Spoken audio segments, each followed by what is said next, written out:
من يهده الله فلا مضل له ومن يضلله فلا هادي له ونشهد أن لا إله إلا الله وحده لا شريك له وأشهد أن محمدًا عبده ورسوله. أما بعد فإن خير الحديث كتاب الله وخير الهدي هدي محمد صلى الله عليه وسلم وشر الأمور محدثاتها وكل محدثة بدعة وكل بدعة ضلالة وكل ضلالة في النار.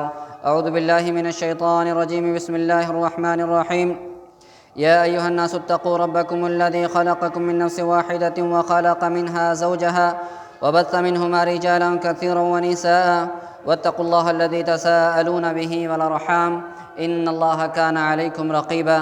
يا أيها الذين آمنوا اتقوا الله وقولوا قولا سديدا يصلح لكم أعمالكم ويغفر لكم ذنوبكم ومن يطع الله ورسوله فقد فاز فوزا عظيما. صد قابل احترام حاضرین جمعہ، نوجوان ساتھیوں، بزرگوں، پیارے بچوں، تقریر سن رہی پردہ نشین مقدس ماں اور بہنوں، اللہ رب العزت کا بے انتہا کرم، فضل اور احسان ہے کہ ہم اس بابرکت مجلس میں، اس بابرکت جگہ پر، اس بابرکت دن میں جمع ہوئے. رب کریم سے دعا کرتے ہیں کہ رب کریم ہمیں کہنے، سننے اور اس سے زیادہ عمل کرنے کی توفیق بخشے. معزز سامعین، پچھلے ہفتے ہم نے شیطان کی چالوں کے بارے میں چند ایک چیزیں دیکھی تھیں. ایک چیز ہم نے یہ دیکھی تھی کہ شیطان کی چالوں میں سے ایک چال یہ ہے کہ وہ بندوں کو اللہ کی اطاعت سے دور کرنے کی کوشش کرتا ہے. دوسری چال یہ دیکھی تھی کہ شیطان جو ہے جائز کاموں کو بار بار کروا کر کے فرض کاموں سے دور کر دیتا ہے، اپنے واجب کاموں سے، ضروری کاموں سے، اہم کاموں سے دور کر دیتا ہے. اس طرح سے سماج جو ہے، سوسائٹی جو ہے پیچھے چلی جاتی ہے. شیطان کی ایک اور چال یہ ہے کہ وہ بندوں کو گناہ میں ڈالتا ہے، انہیں وسوسہ ڈال کر کے، خواہشات کے ان کو ابھار کر کے، ان کے دل کو، جذبات کو چھیڑ کر کے انہیں گناہ میں ڈالتا ہے. اس سے پہلے ہم نے دو فرق سمجھے. اس سے پہلے ہم نے دیکھا کہ شیطان کی چال یہ ہے کہ وہ عبادت کرنے سے، اللہ رب العزت کی دین کی پابندی کرنے سے روکتا ہے، اللہ رب العزت کی فرما برداری کرنے سے روکتا ہے. اور دوسری اس کا پلان یہ ہوتا ہے، اس کا ہدف یہ ہوتا ہے، اس کی پروپیگنڈا یہ ہوتا ہے انسانوں کے ساتھ کہ وہ گناہ میں ڈالنے کی کوشش کرتا ہے. دونوں میں فرق کیا ہے؟ عبادت کرنے سے روکنا اور دوسرا کیا ہے؟ گناہ میں ڈالنا. دونوں میں فرق کیا ہے؟ عبادت سے کیسے روکتا ہے؟ عبادت سے روکتا ہے، ایک آدمی کہتا ہے، کیا کہتا ہے؟ ہم اپنے سماج کے اندر، بہت سارا سماج کے اندر ایسے لوگوں کو دیکھتے ہیں جو کیا کہتے ہیں کہ اللہ کا مولانا صاحب، بھلے ہم نماز روزہ نہیں کرتے ہیں، ہم مانتے ہیں ہمارے اندر کمی ہے، لیکن کسی کا کھاتے نہیں ہیں، حلال کمائی کھاتے ہیں، کسی کا بگاڑتے نہیں ہیں، کسی پہ ظلم نہیں کرتے ہیں. تو اس کو شیطان نے دھوکہ دیا. کیسے دھوکہ دیا؟ اس کو یہ دھوکہ دیا کہ تو بڑا اچھا انسان ہے، حلال کمائی کھاتا ہے، کسی کی بگاڑتا نہیں ہے، کسی کو نقصان نہیں کرتا ہے، کسی پہ ظلم نہیں کرتا ہے. اب اس چیز کے ذریعے سے اس کو یہ دھوکہ دیا کہ نماز روزہ نہیں کرے گا تو بھی چل جائے گا، حلال تو کھا رہا ہے نا، کسی کے ساتھ پھٹا تو نہیں رہا ہے نا، کسی کے ساتھ اور کوئی ظلم تو نہیں کر رہا ہے، تو نماز روزہ نہیں کرے گا، فرض چیزیں عبادت نہیں کرے گا تو اللہ معاف کر دے گا. سب سے بڑی بات یہ ہے کہ ہم کسی پہ ظلم نہ کریں. اس کو دھوکے میں ڈالا نا شیطان نے. اب یہ زندگی گزر جاتی ہے لوگوں کی، لیکن وہ عبادت نہیں کرتے ہیں.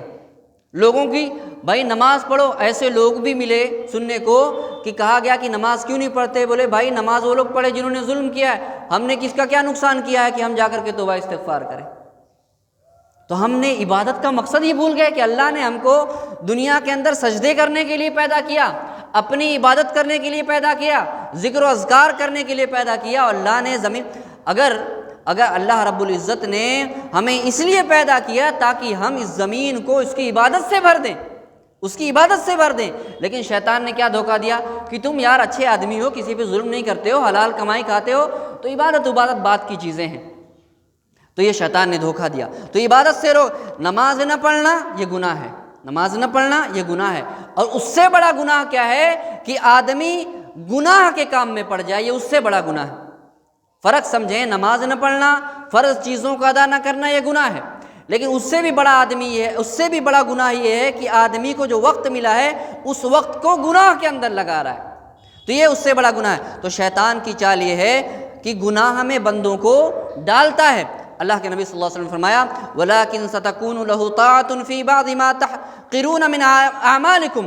اللہ کے نبی صلی اللہ علیہ وسلم نے اپنے صحابہ کو مخاطب کر کے فرمایا کہ مجھے اس بات کا ڈر نہیں ہے کہ تم مشرک ہو جاؤ گے، اب دین سے پھر جاؤ گے، مجھے اس بات کا ڈر نہیں ہے، لیکن مجھے اس بات کا ڈر ہے کہ تم شیطان کی اتباع کرنے لگ جاؤ گی، شیطان کی پیروی کرنے لگ جاؤ گے اور ایسے کاموں کو کرو گے جس سے شیطان خوش ہوتا ہے، اور بہت سارے ایسے کام کرو گے ما تحقرون من اعمالکم، جسے تم ایسے بہت سارے گناہ کرنے لگ جاؤ گے جس گناہ کو تم بہت چھوٹا سمجھتے ہو، لیکن شیطان کا وہ سب سے بڑا ہتھیار ہے تمہیں اللہ کے دین سے دور کرنے کے لیے۔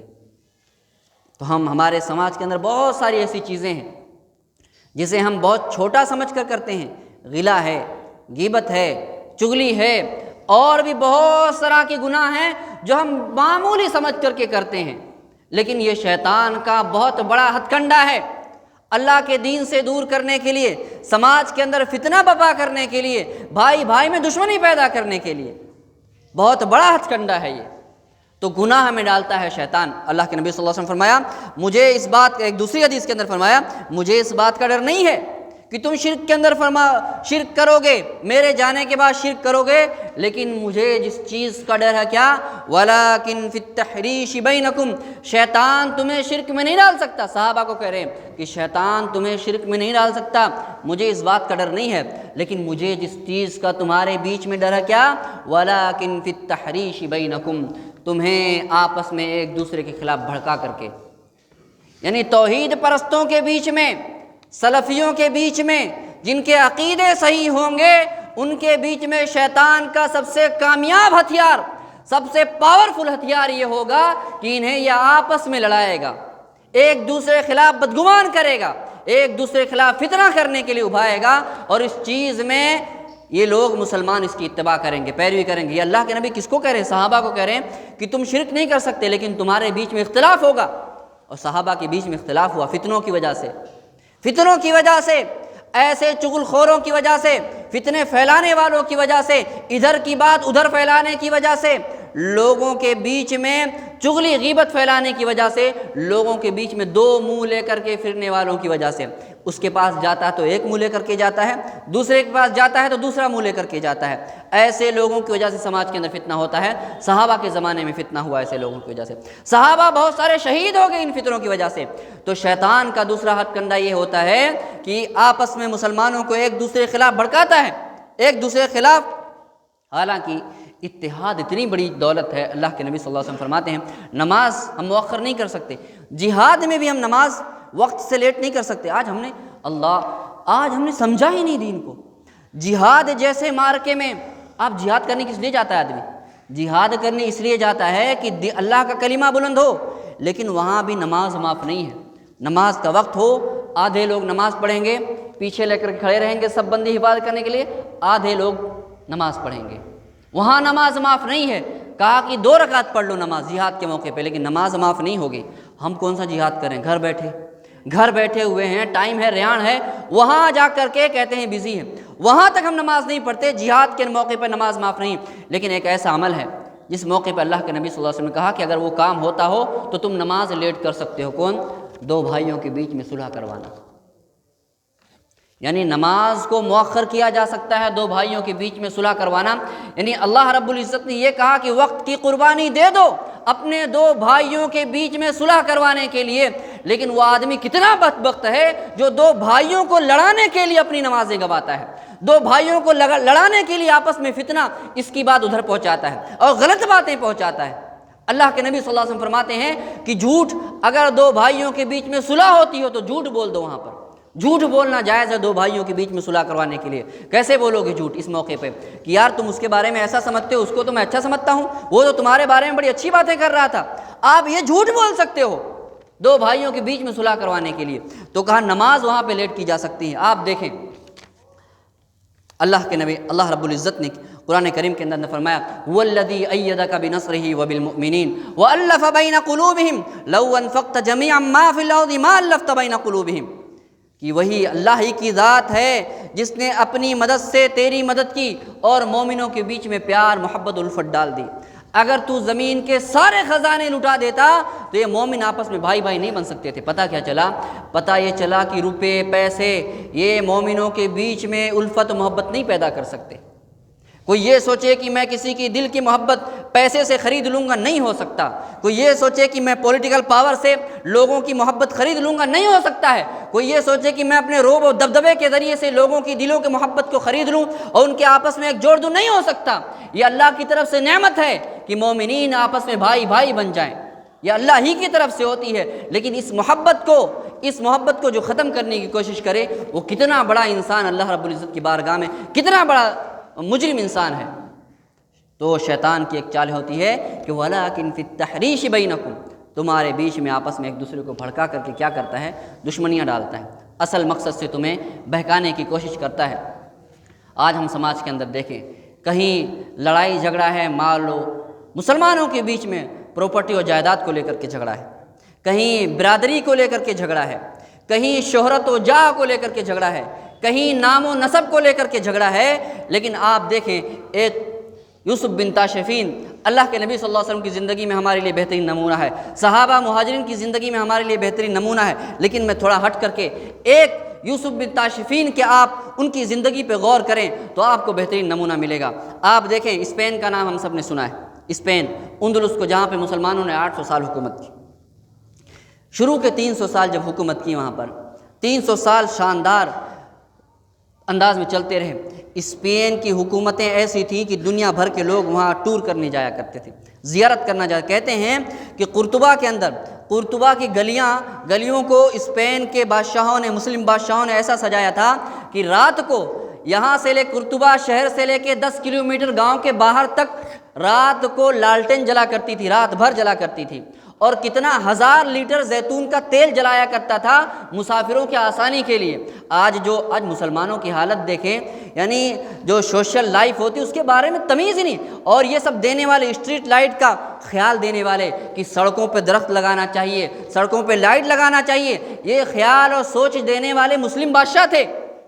اب قرطبہ کے اندر جا کر کے دیکھیں، قرطبہ کے اندر کہتے ہیں کہ قرطبہ سے باہر نکلنے کے بعد 10 کلومیٹر تک اسٹریٹ لائٹیں لگی ہوئی تھیں۔ اس زمانے میں کون سی لائٹیں تھیں؟ فانوس جلا کر کے، لالٹین جلا کر کے 10 کلومیٹر تک، یعنی رات کو اگر مسافر سفر کرے تو اس کو دقت نہ ہو۔ قرطبہ کی شاہراہ روشن ہوا کرتی تھی، رات کو بھی اس زمانے میں روشن ہوا کرتی تھی۔ تو اور جامع مسجد ایسی بنائی گئی، آپ بھی آج جا کر کے دیکھیں تو دنیا حیران ہو کر کے دیکھتی کہ ایسی مسجد کیسے بنائی گئی؟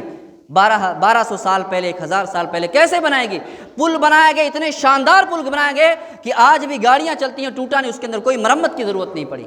ہمارے یہاں پل بنتے ہیں 50 دن، 1 سال کے اندر روڈ بنتے ہیں، سال بھر کے اندر ٹوٹ جاتے ہیں۔ اس زمانے میں جو روڈ بنائے گئے آج تک مرمت کی ضرورت نہیں پڑی۔ اتنی ہائی کوالٹی کی ٹیکنالوجی مسلمانوں نے استعمال کی، لیکن یہ ساری کی ساری چیزیں دھری کی دھری رہ گئیں، اور یہ ساری کی ساری چیزیں ہم سے چھین لی گئیں جب مسلمانوں نے آپس میں اختلاف کیا۔ کیسے ہوا؟ ایک حکومت تھی، ایک نام، ایک بادشاہ کے نیچے، ایک خلیفہ کے نیچے زندگی گزاری انہوں نے۔ تب کیا ہوا؟ اللہ نے دنیا کی دولتوں سے نوازا۔ اس کے بعد کیا ہوا؟ یہ لوگ لڑتے لڑتے ایک حکومت کو 20 حصوں میں تقسیم کر دیا، 20 حکومتیں ہو گئی۔ اب حالت یہ ہو گئی ان لوگوں کی، اسپین والوں کی حالت یہ ہوئی کہ جب ایک بھائی دوسرے بھائی سے جنگ کرتا، دوسری حکومت پہ قبضہ کرنے کی کوشش کرتا، اور ہتھیار کی کمی ہوتی تو عیسائیوں کو ٹیکس دے کر کے ہتھیار خریدتا، ان سے فوج منگاتا، اپنے ہی مسلمان بھائی کے شہر پہ حملہ کرتا، اسے لوٹ لیتا۔ اب وہ کمزور ہوتا تو پھر یہ اسی عیسائی بادشاہ کے پاس جاتا، عیسائی بادشاہ اس کو بھی ہتھیار دیتا، اس کے ساتھ فوجیں لے کر کے اس کے اوپر حملہ کرتا، دونوں کی بینڈ بجا دیتا، اور دھیرے دھیرے مسلمانوں کی حکومتوں پہ قبضہ کرنے لگ گئے۔ یہاں پر رکیں، اب آتے ہیں افریقہ کے، اس پر آتے ہیں، اس کا لنک اب آگے قصہ سمجھ میں آئے گا آگے۔ اب افریقہ کے اندر آپ دیکھیں، افریقہ جیسا صحرا بیاباں جہاں کھانے پینے کی کوئی چیز نہیں، وہاں 2 قبیلے ہوا کرتے تھے سنہاجہ نام کے، سنہاجہ اور لطمونہ قبیلے 2 ہوا کرتے تھے۔ یہ قبیلے آپس میں اوپر تو بھائی بھائی تھے لیکن نیچے الگ ہو گئے، الگ ہو گئے۔ اب یہ دونوں قبیلے پہلے مسلمان تھے، ان کے باپ دادوں نے اسلام کے لیے بڑی قربانیاں دی تھیں، لیکن اب ان کی حالت یہ ہوئی دین نہ رہا ان کے بیچ میں، دین کی تعلیم نہ رہی، تو یہ لوگ کیا کرتے تھے؟ صرف آپس میں جنگ کرتے، کھانے کے لیے جنگ کرتے۔ کیا کرتے؟ ایک اس قبیلے والے اچانک سے اس قبیلے، یہ سب کیا ہے؟ مسلمان ہیں سارے کے سارے، اس قبیلے والے اس قبیلے والے پر، اس کٹمب والے پر حملہ کرتے، سارا مال و دولت لوٹ کر کے آ جاتے، کچھ لوگوں کو ادھر سے مار کے آتے۔ اب وہ تو ٹوٹ گیا، اس کے نوجوان مارے گئے، اس کا مال و جائیداد گیا، وہ فوراً بدلہ نہیں لے سکتا۔ اب اس قبیلے والا بدلے کی بھاونا سے جیتا، سال بھر تیاری کرتا، 2 سال تیاری کرتا، تیاری کرنے کے بعد 2-3 سال کے بعد پھر اس کے اوپر حملہ کرتا، اس کو لوٹتا، اس کے جوانوں کو مارتا۔ لیکن اس سنہاجہ قبیلے کے اندر ایک شخص تھا جس کا نام تھا یوسف بن تاشفین۔ کون؟ یوسف بن تاشفین اسلامی تاریخ کا بہت بڑا ہیرو ہے۔ آپ نے اس کی تاریخ آپ پڑھیں، آج افسوس کی بات ہم ہیرو کا نام لیتے ہیں تو کیسا ہمارے چہروں میں، ہمارے ذہن و دماغ میں ناچنے گانے والے آتے ہیں۔ ہم مدرسوں میں جاتے ہیں، کہیں اتفاق ہوتا ہے، یہیں کچھ کی بات ہے اور الگ الگ جگہوں پہ ہم پوچھتے ہیں کہ آپ کا بچوں بتاؤ کہ آپ کا فیوریٹ ہیرو کون ہے، ان سے پوچھو تو بچے شرم سے منہ پہ ہاتھ رکھتے ہیں، بچیاں شرم سے منہ پہ ہاتھ رکھتی ہیں کہ ارے مولانا ہیرو کے بارے میں کیسے پوچھ رہے۔ اب میں ہیرو کہوں تو آپ کے دماغ میں ناچنے گانے والے کیوں آئیں؟ یہ ناچنے گانے والے جن کے یہ ہیرو کب بنتے ہیں؟ جب ان کے میک اپ مین الگ ہوتا ہے، ان کو ڈائلاگ لکھنے والے الگ ہوتے ہیں، ان کے پیچھے کیمرہ لے کر دوڑنے والے الگ ہوتے ہیں، ان کا کپڑا سلیکٹ کرنے والے لوگ الگ ہوتے ہیں، ان کا جوتا سلیکٹ کرنے والے لوگ الگ ہوتے ہیں، ان کے چہروں پہ ملیا، ان کے چہروں پہ کلو کھن میک اپ کرنے والے لوگ الگ ہوتے ہیں۔ 10 لوگ مل کر کے 10 دماغ ملتا ہے تب جا کے یہ ہیرو یا ہیروئن بنتی ہیں۔ ان کو آپ ہیرو مانتے ہو، ناچنے گانے والے، یہ آپ کے رول ماڈل ہیں۔ اور ایک نوجوان جس کے کمائی دھندے کے واندے ہیں، وہ نکلتا ہے ہیرو بننے کی کوشش کرتا ہے۔ آپ سوچو تو صحیح، اس کے پیچھے پوری میڈیا ملی ہوئی ہے، اس کے لاکھوں کروڑوں کی کمائی ہوتی ہے تب جا کر کے وہ ہیرو آپ ایسے لوگوں کے ہیرو، ناچنے گانے والوں کو ہم جب ہیرو کہیں تو ہمارے دماغ میں صحابہ لوگ کیوں نہیں آتے ہیں؟ خالد بن ولید کیوں نہیں آتے ہمارے ذہن و دماغ کے اندر؟ جب ہیرو کہا جائے تو نبی کریم صلی اللہ علیہ وسلم کی زندگی کیوں نہیں آتی ہمارے ذہن و دماغ میں؟ ابو عبیدہ بن جراح جیسا قائد ہمارے ذہن و دماغ میں کیوں نہیں آتا؟ تو اسلامی تاریخ کا ایک ہیرو کون تھا؟ یوسف بن تاشفین۔ یہ قبیلے جب آپس میں لڑا کرتے تھے، یہ قبیلے چھوٹے چھوٹے قبیلے جب آپس میں لڑا کرتے تھے تو یہ جو یوسف بن تاشفین نام کا آدمی ہے، یہ کیا کرتا؟ شکار کے لیے نکل جاتا۔ لوگ اس کو کہتے کہ تیرے اندر خاندانی غیرت نہیں ہے، یار ہمارے نوجوان مارے گئے ہیں، ہمارا مال لوٹا گیا ہے اور تو ہمارا ساتھ نہیں دیتا ہے۔ تو یہ کیا کہتا کہ میں مسلمانوں کے خلاف، مجھے پسند نہیں ہے۔ اس کو کہتے کہ یہ بزدل، اس کو تانا دیا جاتا کہ تو بزدل ہے، تو بزدل ہے، یہ جنگ میں نہیں جاتا۔ لیکن اس نے کیا کیا؟ اسے ایک عالم ملا، اسے عبداللہ بن یاسین نام کا ایک ایسا شخص ملا جو مکہ سے عمرہ کر کے گیا اور وہاں پہ دعوت و تبلیغ کا کام کیا۔ یوسف بن تاشفین اس سے جا کر کے جڑا، اس سے دین سیکھا اور اسے اسلام کے معاملات کو سمجھا۔ تب جا کر کے اس نے کیا کیا؟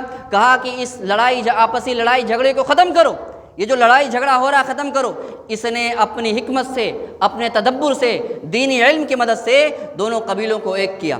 جب اس نے ایک کر لیا تب لوگوں نے اسے اپنا سردار بنا لیا۔ کس کو؟ جس کو پہلے کہتے تھے یہ بزدل ہے، یہ بزدل ہے، اسے اپنا سردار بنایا۔ کیوں؟ کیونکہ اس نے دونوں قبیلوں کو ایک کر لیا۔ دونوں قبیلوں کو جب ایک کیا تو خاندان کے اندر پرمپرا تھی کہ جو ان کے باپ داداؤں کی جو تلوار تھی، جن تلوار کے ذریعے سے ان کے باپ داداؤں نے دشمن کے چھکے چھڑائے تھے، وہ خاندانی تلوار لا کر کے یوسف بن تاشفین کو دی گئی کہ اس تلوار کا حق آپ ہی ادا کر سکتے ہو، اس کو اپنے پاس رکھو اور ہمیں ترقی کے منزلوں پر لے چلو۔ یوسف بن تاشفین نے اس وقت اس تلوار کو نکالا اور کہا، اس تلوار کو نکالنے کے بعد کہا کہ اللہ کی قسم، تم نے مجھے زندگی بھر بزدلی کا تانا دیا ہے، میں نے زندگی بھر یہ قسم کھائی تھی کہ میرا تلوار مسلمان کے خلاف نہیں اٹھے گا، میرا ہتھیار کسی مسلمان کے خلاف نہیں اٹھ سکتا ہے، میرا ہتھیار اٹھے گا دشمن اسلام کے خلاف اٹھے گا، اسلام کے دشمنوں کے خلاف میری طاقت و قوت لگے گی جو اسلام کے خلاف دن رات پروپیگنڈا کرتے ہیں۔ ادھر اس کو بادشاہ بنایا گیا، ادھر سے اندلس سے خبر آتی ہے، وہ جو سنا پہلے آپ نے کہ 20 حکومتیں، چھوٹی سی ملک کے اندر 20 حکومتیں ہو گئی تھی، عیسائیوں نے حملہ کیا ان کے ملک پہ قبضہ کرنے سے۔ ادھر سے کچھ لوگ آتے ہیں کہ یوسف بن تاشفین ہماری مدد کرو، ہماری حکومت ہمارے ہاتھوں سے جا رہی۔ آپ دیکھو وہ بادشاہ تھے 300 سال حکومتیں کی تھی، 350 سال حکومتیں کی تھی، لیکن آج حالت یہ پہنچی کہ انہیں عیسائی ان پر حملہ کر رہے ہیں، انہیں اپنے گھر کے لالے پڑ رہے ہیں، اپنی زمین چھوڑنے کا موقع آ رہا ہے۔ لیکن یہ دیکھو ایک بندہ جو اللہ کے دین کے لیے مسلمانوں کے خلاف اس نے تانے سہے، صبر سے کام لیا، تو اللہ نے اس کو بادشاہ بنایا۔ دیکھ رہے آپ، وَتُعِزُّ مَن تَشَاءُ وَتُذِلُّ مَن تَشَاءُ، جسے چاہے وہ بادشاہ بنا دے، جسے چاہے عزتوں سے نوازے اور جسے چاہے ذلیل و رسوا کر دے۔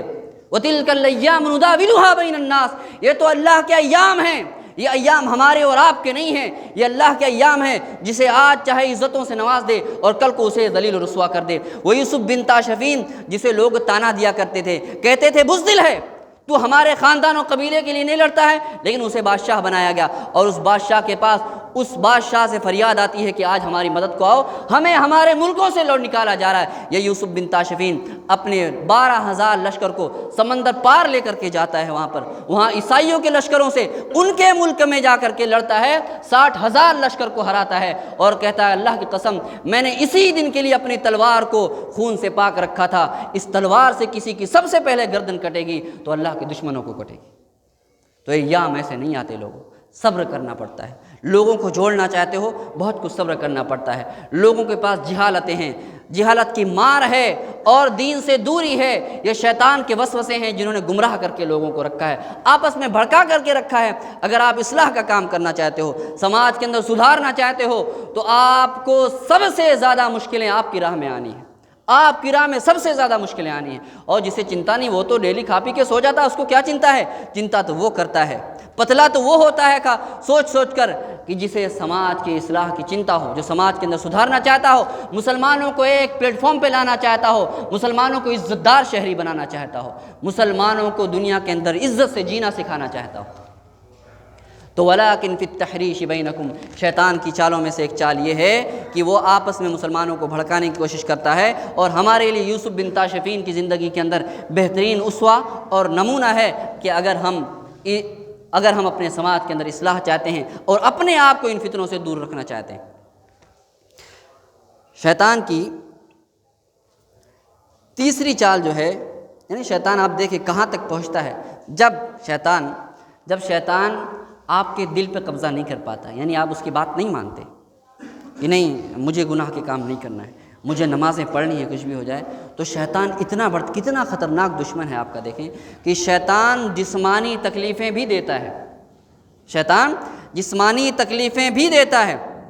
آپ دیکھیں اللہ کے نبی صلی اللہ علیہ وسلم نے فرمایا، ایک انصار کے گھر میں آگ لگ گئی، انصار کے گھر میں آگ لگی، تو صبح جب اللہ کے نبی صلی اللہ علیہ وسلم کو خبر ملی تو آپ نے فرمایا فَإِنَّ الشَّيْطَانَ يَدُلُّ مِثْلَ هَذِهِ الْفَارَةِ عَلَى هَذِهِ فَيُحْرِقَكُمْ فَإِذَا نِمْتُمْ فَأَطْفِئُوا سُرُجَكُمْ، کہ جو آگ لگی ہے یہ شیطان کی وجہ سے لگی ہے۔ کیوں؟ کیونکہ اس زمانے کے حساب سے کہ جو رات کو لالٹین وغیرہ جلتی تھی، تو وہ صحابی کے گھر والے رات کو آگ جلانا بھول گئے، تو اس شیطان نے کیا کیا، شیطان نے ایک چوہیا کو کچوکا لگایا، وہ چوہیا جا کر کے اس کو آگ کو گرا دیا، اور جھوپڑی وغیرہ کے مکان ہوا کرتے تھے کچے، پھر آگ گھر میں لگی اور پورا گھر جل گیا۔ تو شیطان کتنا پروپیگنڈا کرتا ہے، اور اس حدیث کی روشنی میں علماء نے نکالا کہ اس زمانے میں بھی آگ اگر نہیں لگتی ہے تو اس زمانے میں بھی بچوں کو خاص کر الیکٹرانک چیزوں سے دور رکھنا چاہیے۔ شیطان کیا کرتا ہے، بچوں کو دھکا دے دیتا ہے، بچوں کو بیمار کر دیتا ہے، الیکٹرانک چیزوں کے ذریعے سے چھیڑ خانی کرنے پہ انہیں ابھارتا ہے، جس کے ذریعے سے کتنے سارے بچے ہم دیکھتے ہیں کہ شور شرکٹ کی وجہ سے بیچارے مر جاتے ہیں، موبائل کی وجہ سے دھماکہ ہونے کی وجہ سے مر جاتے ہیں، کتنے بچے گاڑیوں کے نیچے آ کر کے مر جاتے ہیں۔ یہ شیطان کی جسمانی تکلیف دیتا ہے، جسمانی تکلیف دیتا ہے شیطان، خاص کر بچوں کو وہ ٹارگیٹ کرتا ہے۔ آپ دیکھیں اللہ کے نبی صلی اللہ علیہ وسلم نے فرمایا فَإِذَا نِمْتُمْ أَطْفِئُوا سُرُجَكُمْ، کہ جب تم سو تو اپنی لائٹ وغیرہ کو بند کر لو، اور جب مغرب کا وقت ہو تو اپنے بچوں کو اندر بلا لو، مغرب کا وقت ہو تو کچھ منٹ کے لیے، آدھا گھنٹہ 1 گھنٹہ کے لیے، مغرب سے پہلے سے لے کر کے مغرب کے کچھ دیر بعد تک اپنے دروازوں کو بند کر لو، اپنے بچوں کو باہر نہ چھوڑو، کیونکہ شیطان جو ہے اس وقت اپنے چیلوں کو دنیا کے اندر پھیلا دیتا ہے شر و فساد مچانے کے لیے، لوگوں کو گناہ پر ابھارنے کے لیے۔ اس لیے کہتے ہیں رات کو گناہ زیادہ ہوتے ہیں، رات کو گناہ اسی لیے زیادہ ہوتے ہیں، شیطان زیادہ ایکٹیو ہو جاتا ہے۔ ایسے میں اپنے بچوں کی حفاظت کریں، صبح شام کا اذکار کریں۔ اور آپ دیکھیں شیطان یہی کا واقعہ ہے، اسی بھوج ہی کا واقعہ ہے، ہمارے گھر کے سامنے ہی لائٹ گئی اور بچے جو ہے اندھیرے ہونے کی بنا پہ نکلے باہر ادھم مچانے لگے، ویسے ہی ایک ٹیمپو آیا اور بچے کو کچل کے چلا گیا، بچے کو کچل کے چلا گیا اور وہیں پہ بچے نے دم توڑ دیا۔ یہ کیا ہے؟ ہم یہ نہیں کہتے کہ اسی شیطان نے ہی مارا ہوگا، ہم کو نہیں پتا کس وجہ سے مارا، ہو سکتا ہے اس کے مقدر میں ہو، لیکن بہت ممکن ہے کہ شیطان اپنی چالوں سے شیطان پیچھے لگا رہتا ہے۔ بسا اوقات ایسا ہوتا ہے کہ بچے روڈ پہ کھڑے ہوتے ہیں، شیطان اتنا کرتا ہے، بچے روڈ پہ کھڑے ہوتے ہیں، بائک گزر رہی دھکا دے دیتا ہے، یہ شیطان کرتا ہے اور اتنا کر دیتا ہے۔ اللہ کے نبی صلی اللہ علیہ وسلم ایک رات کو جا رہے تھے، ایک کسی تاریک وادی سے گزر رہے تھے، گزرے تو شیطانوں کا پورا لشکر وادیوں سے اترنے لگا اور ایک شیطان کے ہاتھ میں کیا تھی؟ آگ تھی، اور یرید ان یحرق بها وجہ رسول اللہ صلی اللہ علیہ وسلم، اور وہ چاہ رہا تھا کہ اس آگ کے ذریعے سے اللہ کے رسول صلی اللہ علیہ وسلم کے چہرے کو جلا دے۔ دیکھیں شیطان کہاں تک پہنچتا ہے۔ اگر اللہ کے نبی کے ساتھ شیطان ایسی حرکتیں کر سکتا ہے جو دنوں رات اللہ کے ذکر میں رہتا ہے، تو ہم اور آج کہاں ہیں؟ اسی لیے آپ دیکھیں آج عورتیں بیمار ہو رہی ہیں، مشینوں میں چیک کرایا، بیماری ہے پتہ نہیں چل رہا کون سی بیماری، چیک کرایا جا رہا، رپورٹ پہ رپورٹ ہو رہا، کوئی پتہ نہیں چل رہا۔ ہم یہ نہیں کہتے اتنا بھی زیادہ ڈرنے، جن سے جو ہے بہت زیادہ ڈرنے کی ضرورت نہیں ہے، جن سے ڈرنا نہیں ہے، لیکن جن کے معاملے میں غافل نہیں ہونا ہے۔ شیطان کے معاملے میں ہم جن اور شیطان سے ڈرا نہیں رہے ہیں، لیکن جن اور شیطان کی چالاکیوں سے واقف کرا رہے ہیں۔ ڈرنا نہیں ہے ان سے، لیکن ان کی چالوں سے غافل نہیں ہونا ہے۔ بہت ساری عورتوں کو شیطان پریشان کرتا ہے، بہت سارے بچے بیمار ہو جاتے ہیں پتہ ہی نہیں چلتا، بہت سارے لوگ بیمار ہو جاتے ہیں، چیک اپ کرا رہے ہیں، چیک اپ کرا رہے ہیں، لیکن بیماری کی تشخیص نہیں پتہ ہے کیا ہے۔ کیسے آئے گا جب اس کو وہ چیز ہے ہی نہیں جو آپ اپنی مشینوں میں چیک کر رہے ہیں، وہ چیز ہے ہی نہیں۔ تو بہت ممکن ہے کہ یہ دعاؤں کا اہتمام نہ کرنے کی وجہ سے، اللہ کے ذکر سے غافل رہنے کی وجہ سے، صبح و شام کے اذکار نہ پڑھنے کی وجہ سے جن نے حملہ کیا ہو، شیطان نے آپ کو نقصان پہنچایا ہو۔ جو شیطان نقصان پہنچائے وہ اسکیننگ میں کیا چیز آئے گی؟ ایکس رے میں تھوڑی آنے والی ہے وہ سب چیزیں۔ اس لیے اللہ کے بندو، شیطان کی اس چال سے بچنے کے لیے ضروری ہے کہ بندہ صبح شام کے اذکار کا اہتمام کرے، صبح شام کے اذکار پڑھے، ٹوائلٹ میں جانے کی دعا پڑھے، ٹوائلٹ سے باہر نکلنے کی دعا، کیونکہ ٹوائلٹ جہاں بھی، اسی لیے کہتے ہیں علماء نے کہا کہ زیادہ مناسبات تو ہماری مجبوریاں ہو گئی ہیں کہ زمین مہنگی ہو گئی ہیں، لیکن زیادہ مناسب یہ ہے، کہا علماء نے، کہ ٹوائلٹ وغیرہ جو ہے اٹیچ باتھ روم نہ بنوایا جائے، اٹیچ باتھ روم نہ بنوایا جائے، کیونکہ جس روم میں آپ سوتے ہیں اسی میں باتھ روم ہوگا تو شیطان تو وہیں رہتا ہے نا، شیطان اسی گندی جگہوں پہ رہتا ہے، ٹوائلٹ باتھ روم میں شیطان رہتا ہے۔ اب آپ اٹیچ باتھ روم رکھیں گے تو ظاہر سی بات ہو قریب ہی رہے گا نا ہمارے، اس لیے علماء نے کہا کہ اگر میسر ہو تو ٹوائلٹ باتھ روم کو الگ رکھا جائے تاکہ شیطان ہم سے دور رہے۔ اور اسی لیے ہمیں دعا سکھائی گئی، اللہم باتھ روم میں گھسے تو یہ دعا پڑھائیں، اللہم انی اعوذ بک من الخبث والخبائث، اے اللہ میں پناہ مانگتا ہوں شیطان سے اور شیطانیوں سے، تکلیف دینے والے جنوں سے اور تکلیف دینے والی جنیوں سے، دونوں سے پناہ مانگتا ہوں، اس لیے سکھایا گیا۔ تو ٹوائلٹ باتھ روم کے اندر جن ہوتے ہیں، جب بندہ داخل ہو تو دعا کا اہتمام کرے، نکلنے کے بعد دعا کا اہتمام کرے، کھانے بیٹھے بسم اللہ پڑھ لے، کھانے کرنے کے بعد کی دعا پڑھے، رات کو دروازہ بند پڑے، کھڑکیاں بند کرے تو دعا پڑھ لے۔ یہ سب شیطان سے بچنے کے طریقے ہیں۔ اور کون سے؟ جب جسمانی تکلیف دیتا ہے شیطان گھروں کے اندر، اس لیے اللہ کے نبی صلی اللہ علیہ وسلم نے فرمایا کہ جب کوئی بندہ جو ہے کھانا کھاتا ہے، بسم اللہ نہیں کرتا رات کو، تو شیطان کہتا ہے کہ آؤ تمہارے رات کے کھانے کا بندوبست ہو گیا ہے، تمہارے رات کے کھانے کا بندوبست ہو گیا۔ پھر جب اس گھر والے دروازہ بند کرتے ہیں اور بسم اللہ نہیں کرتے ہیں تو شیطان کرتا کہ آؤ تمہارے رہنے کا بھی بندوبست ہے یہاں پہ۔ تب وہ کھاتا بھی آپ کے گھر میں ہے، رہتا بھی ہے آپ کے گھر میں۔ اب بتاؤ بیماریاں نہ ہوں تو کیا ہو، دلوں کے اندر دہشتیں پیدا نہ ہو تو کیا ہو، خوف پیدا، ضروری نہیں کہ بیمار ہو، ڈر بھی تو ہوتا ہے، عورتیں ڈری رہتی ہیں ہمیشہ جن و بھوت سے، کیوں ڈر؟ کیونکہ شیطان ڈراتا ہے ان کے پیچھے، ان کا دل ویسے ہی کمزور ہوتا ہے، توحید ویسے ہی نازک ہوتی ہے تو ان کو اور شیطان ڈراتا ہے۔ تو اسی لیے ضروری ہے کہ شیطان کی ان تکلیفوں سے بچنے کے لیے ہم خاص کر موقع کی جو دعائیں ہیں ان کو پڑھا کریں، خاص کر آیت الکرسی تو سبھی کو یاد ہوتی ہے، صبح پڑھو آیت الکرسی پڑھ لو، اٹھو یار آیت الکرسی پڑھ لو، الحمد پڑھ لو، قل اعوذ برب الناس، قل اعوذ برب الفلق، اس تو ہر مسلمان کو یاد ہوتی ہے، کم سے کم صبح شام اتنا پڑھ لے، کھاتے پیتے وقت دعا پڑھ لے، موقع کی دعائیں یاد کر لے۔ تو یہ شیطان کی چند چالیں تھیں۔ رب کریم سے دعا کرتے ہیں کہ رب کریم ہمیں شیطان کی تمام چالوں سے محفوظ رکھے، ہمیں دین کو سیکھ کر کے سمجھ کر کے اس پہ عمل کرنے کی توفیق بخشے۔ وآخر دعوانا الحمد للہ۔